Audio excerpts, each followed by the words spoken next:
우여곡절 끝에 어쨌든 이해운 후보자 인사청문회 일정은 잡혔습니다. 다음 주 월요일 오전 10시입니다. 자, 다음 주 월요일 오전 10시 화면 이렇게 보겠습니다. 증인 4명, 참고인 1명, 결국 5명 부르기로 했습니다. 국민의힘에서는 가족들도 불러야 된다라고 주장을 하면서 30명 얘기도 나왔었는데 증인 4명과 참고인 1명으로 정리가 됐습니다. 어떻게 보십니까, 최현석 의원님? 예, 저는 이게 지금 민주당에서 후보자에 대해서 철저한 검증을 하라고 지금 이야기하면서도 네. 실제로는 이 청문회 하루만 어떻게 하면 버티면 된다 하는 식의 이런 지금 그 전체 계획을 갖고 있는가 아니 생각이 들고요. 지금 저렇게 이해운 후보자에게 쏟아진 많은 의혹들 그리고 네. 실제로 보면 아까 본인은 정상적인 절차를 통해서 당첨되었다라고 하지만 어떻게 결혼한 장남을 같이 동거하는 걸로 그리고 며느리는 혼자 사는 걸로 네. 또 다시 이렇게 집단으로 이렇게 주소를 옮기고 다시 또 주소를 옮기고 하는 게 이게 정상적인 절차입니까? 우리 일반적인 우리 대한민국의 국민들 중에 그렇게 아파트 분양받기 위해서 결혼한 아들이 결혼 안 한 것처럼 위장하고 그다음에 며느리는 따로 살고 이것들은 실정법을 위반한 겁니다. 그런데 이런 것들을 정상적인 절차라고 이렇게 주장하는 것, 이런 것들을 저는 다음 주 청문회에서 어떤 것들을 소명하겠다는 건지 진짜 잘 이해가 안 되고 또 이번에 정인 관련해서도 결국 우리 당에서 요구한 많은 정인들을 민주당에서 절대 안 된다라고 해가지고 결국 이렇게 정인이 축소된 거거든요. 증인 0명 얘기도 있었죠. 맞습니다. 처음에는 절대 안 된다라고 하다가 그럼 우리는 청문회 못 하겠다라고 하니까 겨우 이렇게 한 몇 명 정도 이렇게 정인을 이렇게 하기로 한 건데 저는 민주당이 다음 주 청문회 하루만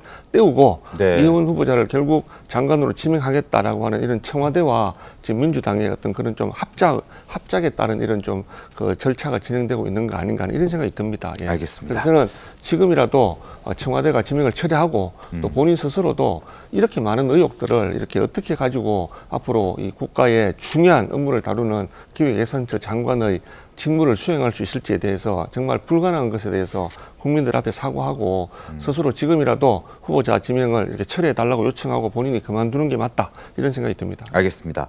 자, 다음 주 월요일 오전 10시 인사청문회를 앞두고 국민의힘에서는 전방위적인 공세를 벼르고 있고요. 방어를 해야 할 민주당도 난감한 분위기는 마찬가지입니다. 청와대는 일단 청문회를 지켜보자는 입장입니다. 자, 목소리 들어보시죠. 더불어민주당과 이해운 기획예산처 장관 후보자가 인사청문회를 맹탕, 입틀막 청문회로 만들고 있습니다. 이재명 정부의 다른 국무위원들처럼 이해운 후보자 역시 하루만 넘기면 된다는 식의 후안무치한 버티기로 일관하려는 것입니다. 소명이 될 수 있는 기회는 지명자로서 줘야 된다라고 생각하시는 듯해요. 납득이 되지 않는다라는 부분에 대해서는 만약에 있다면 고민하시게 되지 않을까 싶긴 한데요. 아직은 청문회를 거쳐야 되지 않을까. 자, 청문회를 지켜보자라는 대변인의 목소리를 확인했습니다. 그런데 이재명 대통령이 직접 쓴소리를 해달라면서 국민통합위원장으로 임명한 이석연 위원장은 이런 얘기를 했습니다. 들어보시죠. 내란 세력과 그에 동조했던 자들과는 같이 갈 수 없습니다. 이들은 통합의 대상이 아닙니다. 윤어게인 지표에 나갔다느니. 적어도 이렇게 깊숙이 관여한 사람은 저는 통합의 대상은 아니라고 봅니다. 청문회까지 지켜본다는 것 자체가 국민들한테는 피곤하게 할 수밖에 없다, 국민들을. 자, 청문회를 지켜보지 말고 그 전에 결단을 해야 한다라는 목소리를 낸 거거든요. 이동호 의원, 바뀔 가능성이 있을까요? 그러니까 아마 대통령께서도 생각을 하실 때 네. 이런 부분들을 좀 고민을 하셨을 것 같아요. 이제 그런데 그럼에도 불구하고 청문회까지 보자라고 하는 것은 이 청문회까지 지금 오는 과정 또 19일에 지금 예정이 돼 있기 때문에 또 다른 의혹들이 또 터져 나올 수 있는 거거든요. 네. 이 과정에서 본인이 잘못했던 거에 비해 좀 과중하게 뭔가 오해가 생겼던 부분들은 공식적 자리를 통해서 그것을 해명할 수 있는 기회 정도는 줘야 된다라는 의미가 좀 들어있지 않을까 싶고 그 이후에 저는 좀 열린 결말을 얘기했습니다만 네.